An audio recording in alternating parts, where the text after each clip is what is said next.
It has become known that 2 more senior Russian officers were eliminated as a result of a recent attack on a Russian command post in the Kursk region. As a result of the strike on Korenevo, the number of officers killed from the command of the 155th Marine Brigade of the Pacific Fleet has increased, according to a report from the Russian Officers Killed in Ukraine project.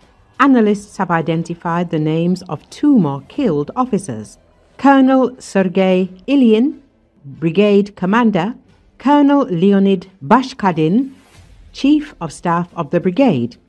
Let us add that the list of those killed as a result of the strike on Korenevo on July the 2nd also includes 2 more officers, including Deputy Commander of the Russian Navy Mikhail Gudkov. Earlier, it was reported that the attack on the Russian Army command post in Korenevo was carried out using the HIMARS MLRS. Recall that the internet had previously learned about the liquidation of a top Russian commander in Crimea. It is possible that Ildar Akhmerov was liquidated during an operation by Ukrainian intelligence. According to the Telegram channel Bez Filtrov, Akhmerov was eliminated during an operation by Ukrainian intelligence. No additional details have been reported yet, but Russian war correspondents and bloggers are already demanding revenge for the special operation carried out by Kiev. We expect retaliatory actions from decision-making centers. The publication says, information about Akhmerov's death in occupied Crimea has not yet received official confirmation from the main intelligence directorate of the Ministry of Defense. Ildar Akhmerov graduated from the Pacific Higher Naval School named after S.O. Makarov in 1987. Then in 2003 from the N.G. Kuznetsov Naval Academy, and in 2013 completed his studies at the Military Academy of the General Staff of Russia. Akhmerov built a career in the Navy, starting with command of the Combat Unit Group of the patrol ship Starozevoy from 1987 to 1994, and then in 2021 rose to the rank of Rear Admiral. In 2023, he held the position of Deputy Commander of the Black Sea Fleet, and from 2024, he was Chief of Staff and First Deputy Commander of the Black Sea Fleet. His name is included in the so-called Book of Executioners of the Ukrainian People, where it is stated that he directly participated in the planning and organization of the Russian invasion of Ukraine, which began on February the 24th, 2022.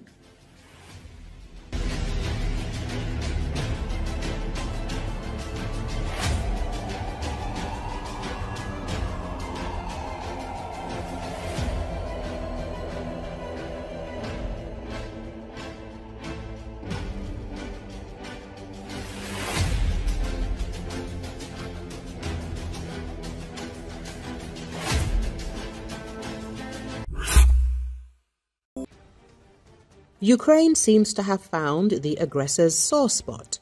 Drone raids, which paralyze the normal life of the aggressor country, cause acute discontent among the Kremlin and near-Kremlin elites. A post by the well-known Putinist Ekaterina Mizulina, who heads the so-called League of Safe Internet in Russia, but in fact is engaged in the persecution of opponents of the regime, was indicative. She complained about problems with communications and the internet, doubting the effectiveness of their jamming.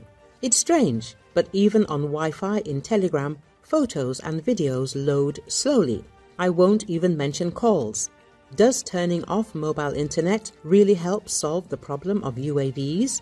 They jam the internet, but they fly further and further, wrote the representative of Putin's regime. In reality, jamming the internet has little effect on Russia's drone problems. In fact, it creates chaos and outrage even among pro-government activists. Mizulina's statement clearly demonstrates growing irritation even in circles close to power. At the same time, communication restrictions are becoming a widespread phenomenon. Even in Kamchatka, more than 7,000 kilometers from the front, these strict measures were introduced. And in Izevsk, due to drone attacks, residents lived without the internet for 2 weeks. Because of this, they could not find out about the raid in advance. Since Telegram did not work, there were no sirens, alerts, or SMS from emergency services. The consequences of such total shutdowns go far beyond the inability to watch videos. The normal daily life of Russians is paralyzed. It becomes impossible to order a taxi through apps, pay for purchases online, use banking services that require an internet connection, or even just contact loved ones. The entire familiar digital infrastructure on which a modern city relies collapses. In addition, Ukrainian drones have dealt a serious blow to Russian civil aviation. Thus, on May the 26th, 2024, several Russian airports, including Vnukovo, Sheremetyevo and Domodedovo in Moscow, as well as airports in St. Petersburg and Nizhny Novgorod, were forced to introduce flight restrictions or temporarily close due to the drone threat. These measures led to numerous flight delays and cancellations, causing frustration and discontent among thousands of passengers. Russian authorities were forced to admit that flight safety cannot be guaranteed, which indicates systemic problems with air defense. Thus, the war against Ukraine, which, according to the Kremlin, was supposed to bring victory and stability, is increasingly turning into chaos and inconvenience for the Russians themselves, affecting even the most privileged strata of society.